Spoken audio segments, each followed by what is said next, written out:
Good morning students, welcome back to your second video lecture. हम यहाँ पर अपना फर्स्ट चैप्टर कंटिन्यू करेंगे। हमने आगे पढ़ लिया है फूड प्रोडक्शन में कि कौन कौन से स्टेप्स होते हैं जो फार्मर्स इंश्योर करते हैं कि वो सीड्स जो सो कर रहे हैं, जो बो रहे हैं अपने खेत में, वो ठीक से ग्रो हो जाए। तो उसके लिए बहुत सारी चीज़ें करनी होती है, जिसमें से हमने फर्स्ट स्टेप जो था प्रिपेयरिंग द सॉइल देख लिया था। उसके 3 अलग अलग टेक्निक्स थे, प्लोइंग, लेवलिंग और मैन्योरिंग। अब सॉइल जब प्रिपेयर हो जाती है, ठीक है, वो तीनों चीज़ हमने कर ली, प्लोइंग, लेवलिंग और मैन्योरिंग। अब सॉइल प्रिपेयर हो गई है तो दूसरा स्टेप क्या आएगा उसके बाद? सोइंग सीड्स, ठीक है, मतलब कि बीज को बोना। उसी टॉपिक को आज हम आगे डिस्कस करेंगे, ठीक है। तो स्टार्ट करते हैं। सोइंग सीड्स क्या होता है?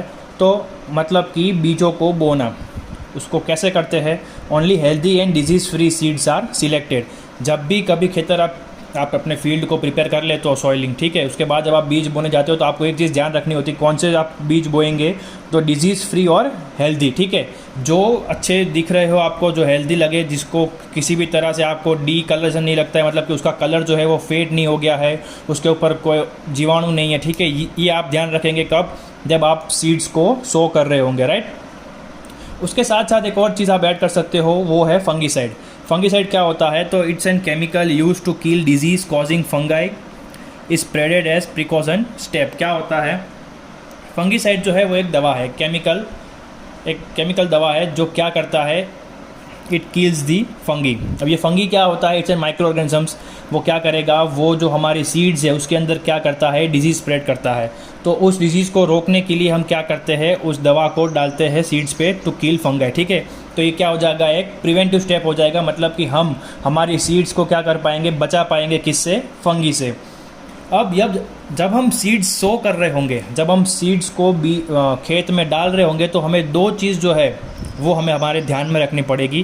पहली है कि जब हम बीज को बोए तो it should be sown at the right depth, और दूसरा है एट द राइट इंटरवल। अब इन दोनों का मतलब मैं आपको समझा देता हूँ। एट द राइट डेप्थ मतलब कि एक नक्की किए हुए लेवल तक ही आपको वो जो बीज है उसको डालना है, ठीक है। और एट राइट इंटरवल मतलब कि 2 बीज बोने के बीच में जो स्पेस है वो इनफ होनी चाहिए। अगर ये नहीं होगा तो क्या होगा वो हम देख लेते हैं। तो अगर एट द राइट डेप्थ मतलब कि जो बीज है जितना अंदर होना चाहिए उतना नहीं होगा, तो उससे क्या हो सकता है वो देख लेते हैं। If seeds are sown very deep they may not grow due to lack of air. अब कभी कभी बीज बो देते हैं हम, काफ़ी अंदर डाल देते हैं, ठीक है, ज़मीन के, तो उससे क्या होगा, वो बहुत डीप चला जाएगा और वो ग्रो नहीं हो पाएगा। क्यों? क्योंकि वहाँ अंदर तक क्या नहीं पहुँच रहा है, एयर नहीं पहुँच रहा है, ठीक है। और हमने आगे ही पढ़ा था कि सफिशिएंट एयर, वाटर, न्यूट्रिएंट्स, ये सारी चीज़ें उसको एम्पल अमाउंट में चाहिए तो ही वो अच्छे से ग्रो हो सकते हैं। तो अगर वो राइट डेप्थ पे ग्रो नहीं होंगे, मतलब अगर आप उसको वेरी डीप ज़मीन के अंदर बहुत अंदर डाल रहे हो, तो क्या होगा, उसको एयर नहीं मिलेगा and it won't be able to grow. अब अगर उसके ऑपोजिट आप करते हो, if they are sown on upper layer, मतलब कि आपने ऊपर ही डाल दिया है, ठीक है, ना बहुत अंदर डाला है ना थोड़ा अंदर डाला है, आपने सिर्फ ऊपर के लेयर में डाल दिया, तो क्या होगा, तो उसे the soil birds might eat them. तो जो बर्ड्स वहाँ से ऊपर से फ्लाई होंगे आपकी फील्ड पर से, अगर वो उस सीड्स को देख लेंगे, ठीक है, आपने ऊपर रख दिया है, आपने उसको अंदर नहीं डाला है, तो क्या होगा, वो ले जाएंगे, वो खा लेंगे, तो वो आपका क्रॉप जो है वो ग्रो हो पाएगा नहीं। तो पहली चीज़ हमें ये ध्यान रखनी है, तो seed should be sown at the right depth, मतलब कि ना बहुत डीप जाना चाहिए आप जब उसको बीज बो रहे हो, ना ही उसको अपर लेयर में रखना है, मतलब कि आपको मीडियम बीच में रखना है, ना ज़्यादा डीप ना ऊपर दिखे ऐसा। अब दूसरी चीज़, अगर आप उसको राइट इंटरवल पर नहीं रखते, अगर एक बीज आपने यहाँ बोया है तो अगर दूसरा बीज आप यहीं बो दोगे, उसके बीच का जो डिस्टेंस है वो अगर इक्वल नहीं रखोगे तो क्या होगा, इफ़ प्लांट्स आर ग्रोन और सोन टू क्लोज और together plants may not grow due to insufficient sunlight, water and nutrients. अब क्या होगा, 2 बीज आपस में एक साथ पड़े हैं तो क्या होगा, दोनों के अंदर कंपटीशन होगा, किसके लिए, वाटर, न्यूट्रिएंट्स और सनलाइट के लिए। मतलब कि एक ही बीज जो है वो ठीक से ग्रो हो पाएगा और दूसरा जो है वो अपने आप को ग्रो कर पाएगा नहीं। क्यों? क्योंकि 2 बीज के बीच में कंपटीशन हो गया, क्योंकि उसके बीच का जो डिस्टेंस है वो कम था, तो उसको ना सफिशिएंट सनलाइट मिली, ना वाटर मिला, ना न्यूट्रिएंट मिला। तो ये भी इंपॉर्टेंट है कि अगर आप एक बीज यहाँ पर डाल रहे हो तो उसके और दूसरे बीज के बीच में क्या होना चाहिए, डिस्टेंस जो है वो मेंटेन होना चाहिए, राइट। क्यों? क्योंकि अगर वो साथ साथ होंगे तो क्या होगा, ना उन्हें सनलाइट मिल पाएगी, ना उन्हें वाटर मिल पाएगा, ना उन्हें न्यूट्रिएंट्स मिल पाएगा, मतलब कि वो ठीक से ग्रो हो पाएंगे नहीं। ये चीज़ें हमें ध्यान रखनी है बीजों को बोते समय, right, while sowing these seeds. अब जैसे हमने प्रिपेयरिंग द सॉइल में 3 स्टेप्स देखे थे, प्लोइंग, लेवलिंग और मैन्योरिंग, वैसे ही आप सोइंग जो है वो 3 टेक्निक से कर सकते हैं, वेज ऑफ सोइंग सीड। उसका पहला जो स्टेप है वो है ब्रॉडकास्टिंग, जो कि बहुत ही सिंपल है, बहुत ही कन्वीनियंट तो मैं नहीं कहूँगा, क्योंकि हम देखते हैं आगे क्यों से कन्वीनियंट नहीं बोल सकते, बट बहुत कॉमन है ये, बहुत हम इसे ज़्यादा यूज़ करते हैं। क्यों, ये कैसे होता है ब्रॉडकास्टिंग, वो हम देखते हैं। This process means sowing seeds by hand by scattering them on the field.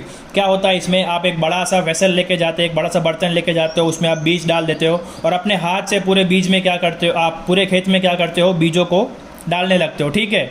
ये हो गया सबसे सिंपल टेक्निक। आपने प्रिपेयर कर ली सॉइल, आपने एक बड़ा सा वेसल लिया, ठीक है, एक बर्तन लिया, उसमें आपने अपने बीज डाल दिए, फिर आप उस बर्तन को खेत में लेके गए और हाथ से आप क्या कर रहे हो, बीजों को यहाँ वहाँ डाल रहे हो, किसके लिए, ग्रो होने के लिए, राइट। अब ये प्रैक्टिस हमें क्यों नहीं करनी चाहिए, उसका एक ड्रॉबैक है जो हमें पढ़ना है कि ये प्रैक्टिस क्यों हमें बंद करनी चाहिए, राइट। क्यों, क्योंकि it does not ensure proper spacing between seeds. अब जो 2 चीज़ें हमें ध्यान रखनी थी, राइट डेप्थ और राइट इंटरवल, तो ये जो है वो दूसरे हमारे क्राइटेरिया से मैच करता नहीं है।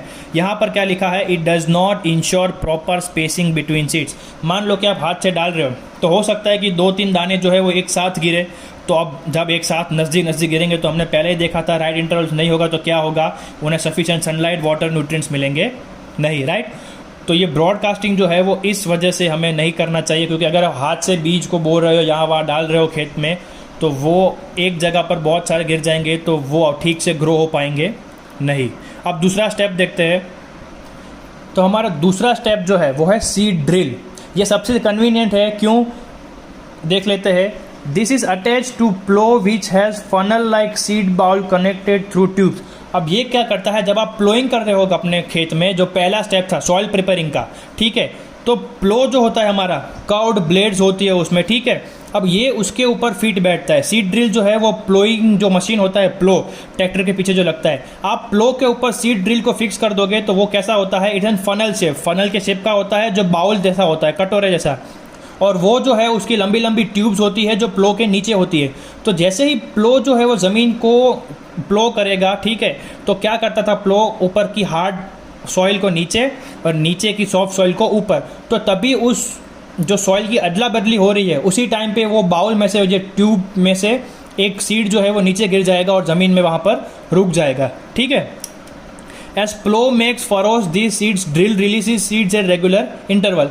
जैसे ही वो प्लो जो है वो रेत को ऊपर नीचे करेगा, मिट्टी को ऊपर नीचे करेगा उसी टाइम पे, और ये जो होता है वो रेगुलर इंटरवल पे होता है। मतलब ऐसा नहीं कि एक साथ 4-5 दाने गिर जाएंगे, नहीं, अगर एक दाना यहाँ पर गिरा है तो थोड़ी डिस्टेंस बाद ही वो दूसरा दाना छोड़ेगा। मतलब कि इससे क्या होगा, हमारे दोनों क्राइटेरिया जो है वो मेंटेन रहेंगे, ठीक है, ठीक से वो डेप्थ में भी जाएंगे, बहुत अंडर नहीं जाएगा, ठीक है, जहाँ तक ब्लेड जो होती है वो प्लो की वहीं तक वो खोदेगा, तो सीड जो है वो मैक्सिमम उस डेप्थ तक जाएगा, और फिर उसके ऊपर जब हार्ड मिट्टी, सॉफ्ट मिट्टी आ जाएगी नीचे वाली, तो दब दी जाएगा, मतलब कि वो बर्ड्स की नज़र में भी नहीं आएगा। तो हमारा पहला क्राइटेरिया जो है वो फुलफिल हो गया।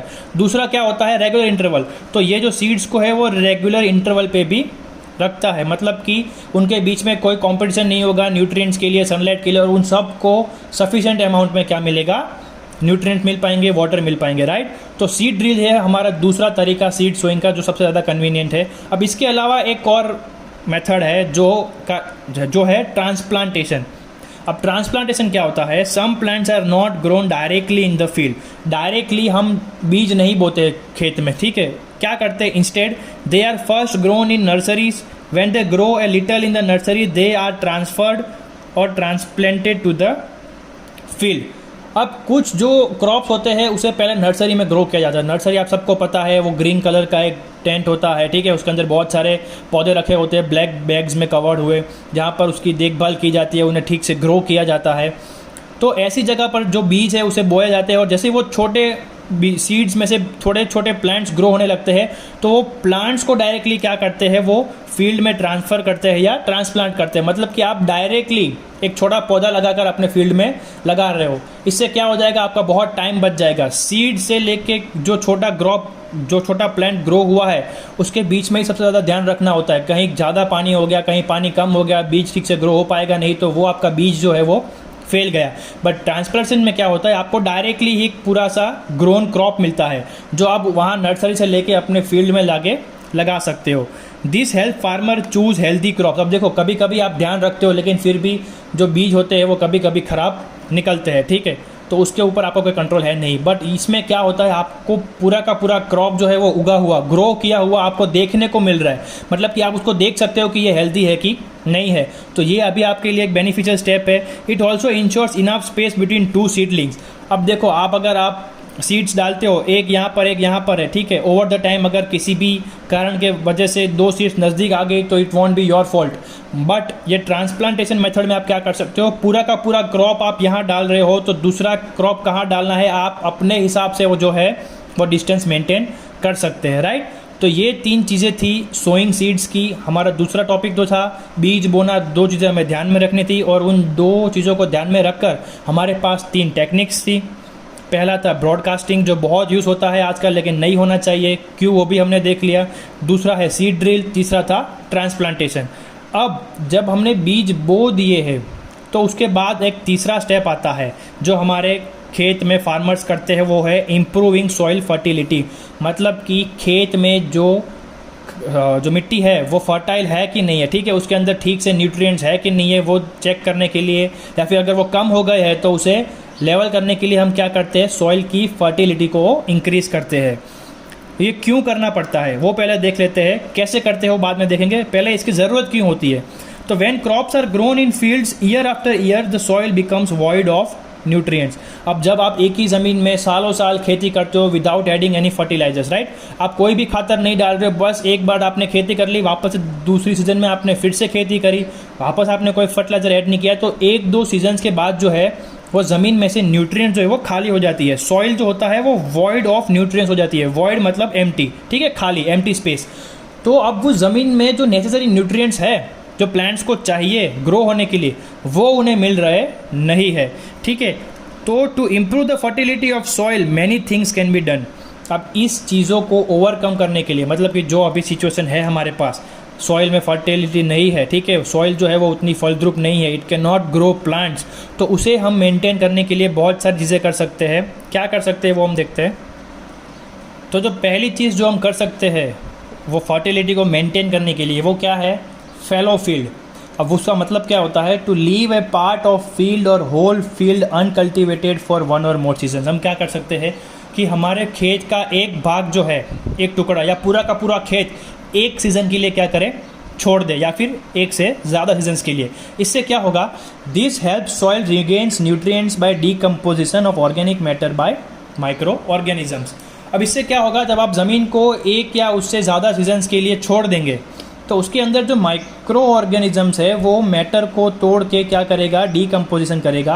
और हमने पहले ही पढ़ा था कि कभी भी किसी चीज़ का डीकम्पोजिशन होता है तो वो सॉइल में कौन से फॉर्म में वापस जाता है, in the form of nutrients. मतलब कि वो ज़मीन जो है वो वापस से अपने न्यूट्रिएंट्स को रीगेन कर पाएगी, ठीक है। कैसे, अगर हम उसे एक या एक से ज़्यादा सीजन्स के लिए खेती करना छोड़ दें, जो है पहला स्टेप हमारा फैलो फील्ड। अब ये हम नहीं कर सकते, क्यों, क्योंकि हमारा पॉपुलेशन जो है वो डे बाय डे इंक्रीज हो रहा है, मतलब कि उनकी खाने की मांगे भी बढ़ रही है। तो हम लोग we can not leave our field empty for crops without cultivating them, हम उसे नहीं छोड़ सकते। तो हम क्या कर सकते हैं, दूसरा स्टेप है क्रॉप रोटेशन। अब ये क्या होता है, if one grows same crops every season the soil loses nutrient, so 1 crops are grown in 1 season and another crop is grown in next season। अब हम क्या कर सकते हैं, अगर इस साल हमने राइस डाला है, ठीक है, राइस मतलब कि हमने पैडी डाला है, तो हम क्या कर सकते हैं, अगली सीजन में ऐसा कोई प्लांट डालें जो उस सॉइल में से राइस जितने न्यूट्रिएंट्स न ले बल्कि कम ले, but it can grow in that environment. ये हम कर सकते हैं, इसे क्या बोलेंगे, क्रॉप रोटेशंस। एक बार फिर पढ़ता हूँ मैं, if one grows same crops every season the soil loses nutrients, so 1 crops are grown in 1 season and another crop is grown in next season। इससे ऊपर से हमें इसकी डेफिनेशन मिल सकती है जो है, the practice of growing different crops in succession in the same field is called crop rotation. और जब आप ये करते हैं क्रॉप रोटेशन तो क्या होता है, मान लो कि एक प्लांट को सिर्फ नाइट्रोजन ज़्यादा चाहिए या फिर सल्फ़र ज़्यादा चाहिए, तो उसने एक सीज़न में उस एनवायरनमेंट में से सल्फ़र ले लिया, मतलब कि वहाँ पर सल्फर कम है, बट बाकी न्यूट्रिएंट्स जो है नाइट्रोजन है, ऑक्सीजन है, वो सब क्या होता है, फॉस्फोरस है, वो एम्पल अमाउंट में है। तो अगली बार आप ऐसा कोई क्रॉप डालिए जो नाइट्रोजन को छोड़कर बाकी की चीज़ें ले सके और उससे नाइट्रोजन की कमी कम पड़े। तो ये क्या किया आपने, क्रॉप रोटेशन किया, और उस टाइम पे जब जो प्लांट नाइट्रोजन नहीं ले रहा है उस टाइम पे नाइट्रोजन वहाँ पर इकट्ठा हो जाएगा, मतलब कि आप अगले सीजन में फिर से राइस डाल पाएंगे। तो this is called crop rotation. अब तीसरा जो है वो बहुत इंपॉर्टेंट है, दैट इज़ नाइट्रोजन फिक्सेशन, क्योंकि नाइट्रोजन जो है वो हमारे एटमॉस्फेयर में एम्पल अमाउंट में है, राइट, ऑलमोस्ट 78% है, बट वो एटमॉस्फेरिक मतलब कि गैसियस फॉर्म में है, मतलब वो प्लांट्स डायरेक्टली एटमॉस्फेयर में ले सकते नहीं है। बट प्लांट्स को ग्रो होने के लिए 3 सबसे ज़्यादा इंपॉर्टेंट न्यूट्रिएंट्स है, एलिमेंट्स है, कौन से, NPK जो हम खातर बोलते हैं, नाइट्रोजन, फॉस्फोरस और पोटेशियम। उसमें से नाइट्रोजन हमारे पास बहुत सारा है हमारे एनवायरनमेंट में, हमारे एटमॉस्फेयर में ऑलमोस्ट 78% है, बट वो गैसियस फॉर्म में प्लांट्स जो है वो उसे ले पाते नहीं है। तो उसके लिए क्या होता है, pulses are grown in alteration with nutrients demanding crop, मतलब कि जो ज़्यादा न्यूट्रिएंट्स ले रहे हैं सॉइल में से, उसके रोटेशन में हम क्या ग्रो करेंगे, पल्सेस, यानी कि कठोर। अब वो क्यों करते हैं हम, तो ऐसे प्लांट्स को पहले तो क्या बोलेंगे हम, लेग्यूमिनस प्लांट्स। उसका मतलब मैं आपको समझाता हूँ। पल्सेस को अभी हम क्या बोल रहे हैं, लेग्यूमिनस प्लांट्स। क्यों बोल रहे हैं, तो इनके जो रूट्स होते हैं, leguminous plants roots forms a cooperative association with bacteria called nitrogen fixing bacteria. अब ये जो प्लांट्स है पल्सेस, कठोर जो होते हैं, उन्हें लेग्यूमिनस प्लांट्स बोला जाता है। इनके जो रूट्स होते हैं वो आप जब बोते हो उसे खेत में, जब रूट्स बड़े होते हो तो सॉइल में एक बैक्टीरिया होता है जिसका नाम है नाइट्रोजन फिक्सिंग बैक्टीरिया। ये इसके साथ एक रिलेशन बनाता है, कैसा, कोऑपरेटिव, मतलब कि दोनों एक साथ काम करते हैं। कैसे काम करते हैं देख लेते हैं। This bacteria enters into roots and multiply there. अब सॉइल में से वो कहाँ जा रहा है, इस लेग्यूमिनस प्लांट्स के रूट्स में। वहाँ पर क्या करेगा, they convert atmospheric nitrogen into ammonia, that is NH3 for plants. अब ये जो बैक्टीरिया इस प्लांट के रूट्स में गया, वो वहाँ पर क्या करेगा, हवा में जो नाइट्रोजन है उसे अमोनिया के रूप में कन्वर्ट कर देगा। उसके अंदर ऐसा शक्ति होती है, its body is capable of transforming atmospheric nitrogen into ammonia, right. तो ये जो नाइट्रोजन अमोनिया के फॉर्म में बना, वो कौन ले लेगा, प्लांट ले लेगा अपने ग्रोथ के लिए। अब ये हुआ बैक्टीरिया की तरफ से अपना काम। अब रिटर्न में उसे क्या मिल रहा है, in return they get shelter and food in return from plants. अब रिटर्न में उन्हें प्लांट्स में से शेल्टर मिलता है, मतलब रहने की जगह मिलती है। और प्लांट्स जो खाना बनाते हैं वो किसे मिलता है, बैक्टीरिया को। मतलब कि दोनों ने एक दूसरे की हेल्प की, बैक्टीरिया ने नाइट्रोजन फिक्स किया और प्लांट ने बदले में उसे रहने के लिए जगह दी और खाने के लिए खाना दिया, राइट।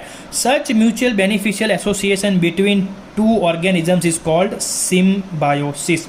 ऐसी जो रिलेशन होती है दो ऑर्गेनिजम्स के बीच में, जहाँ पर दोनों का फायदा हो रहा है, नुकसान नहीं हो रहा है, राइट, दोनों एक दूसरे की हेल्प कर रहे हैं, ऐसे हम रिलेशन को क्या बोलेंगे, सिम्बायोसिस बोलेंगे, राइट। एक बार में समझ में ना आए तो you can look at it again please. यहाँ पर आज का हम सेशन ख़त्म करते हैं। हमने 2 चीज़ें देखी, पहला था सोइंग सीड्स और दूसरा था इम्प्रूविंग दी फर्टिलिटी। अब नेक्स्ट टॉपिक पे बढ़ते हैं, जो है आपका होमवर्क। तो स्टूडेंट्स, आज का जो आपका होमवर्क है वो है इसी वीडियो के रिलेटेड, आपको इसी में से मिल जाएंगे। आपको PDF भेजिए। अगर डेफिनेशन इसमें पता नहीं चलती है तो बुक में से जो ब्लैक लाइन्स की डेफिनेशन है वो आप रिफ़र कर सकते हैं। आपका पहला क्वेश्चन क्या है, व्हाट इज़ फंगिसाइड। फंगिसाइड क्या होता है, which thing should be kept in mind while sowing seeds. जो 2 चीज़ें हमने आगे पढ़ी, ठीक है। Mention different ways of sowing seeds and explain transplantation. जो 3 प्रैक्टिस हमने पढ़ी, ब्रॉडकास्टिंग, सीड ड्रिल और ट्रांसप्लांटेशन, उसके नाम लिखने हैं, और ट्रांसप्लांटेशन जो है वो आपको डिटेल में समझाना है। Mention different ways of improving soil fertility. तो हम सॉइल फर्टिलिटी इंक्रीज करने के लिए कौन कौन से स्टेप्स लेते हैं, वो आपको स्टेप्स के नाम लिखने हैं। और discuss nitrogen fixation in detail. तो ये जो सॉइल इम्प्रूवमेंट की जो स्टेप्स थे उसमें एक था नाइट्रोजन फिक्सेशन, वो आपको यहाँ पर डिटेल में डिस्कस करना है। ये आज का आपको होमवर्क है। वीडियो को देखते रहिए। हम नेक्स्ट टाइम जब मिलेंगे तो इसी चैप्टर के कंटिन्यूशन पार्ट्स पे मिलेंगे, ठीक है। Thank you.